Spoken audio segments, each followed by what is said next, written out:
Bonjour et bienvenue sur le site apprentissagevirtuel.com.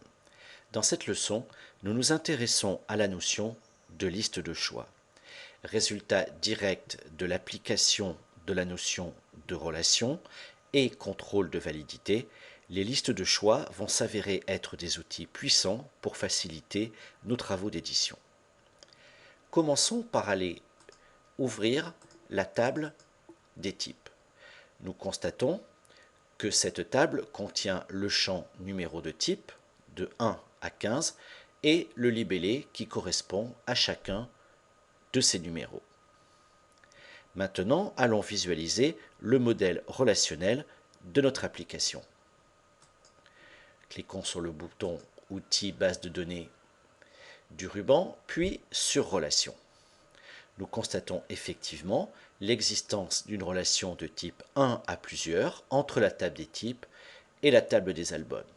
Par conséquent, il est impossible de saisir dans le numéro de genre de la table des albums un numéro qui n'existerait pas dans le champ numéro de type de la table des types.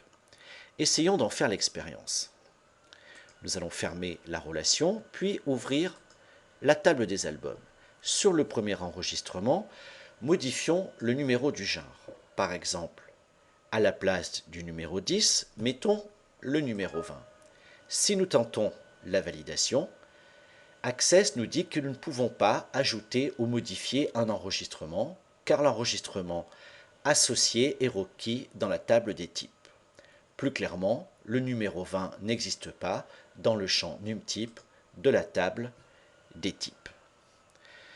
Un des moyens d'éviter cette erreur serait d'associer au champ numJar une liste de choix.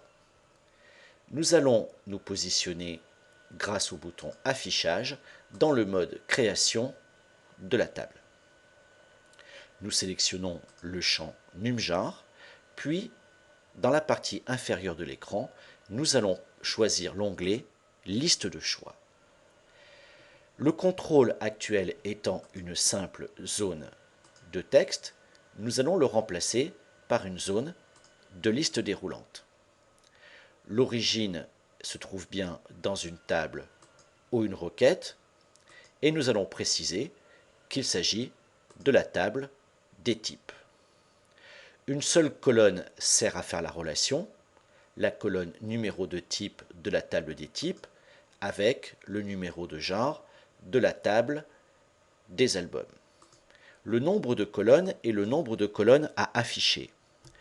Comme je souhaite ici afficher le numéro de type et le libellé qui lui correspond, je vais indiquer 2 colonnes. Enfin, je vais préciser la largeur souhaitée pour ces colonnes. Mettons par exemple 1 cm pour la première colonne, point virgule, et 8 cm pour la deuxième colonne. Validons la structure de la table et allons ouvrir la table des albums. Toujours sur le premier enregistrement, je vais maintenant modifier le numéro du genre. Mais lorsque je clique dessus, je vois apparaître une liste déroulante qui me permettra en toute connaissance de cause de sélectionner la valeur souhaitée dans la liste. Cette leçon est à présent terminée. Merci de l'avoir suivie et à bientôt pour une nouvelle leçon.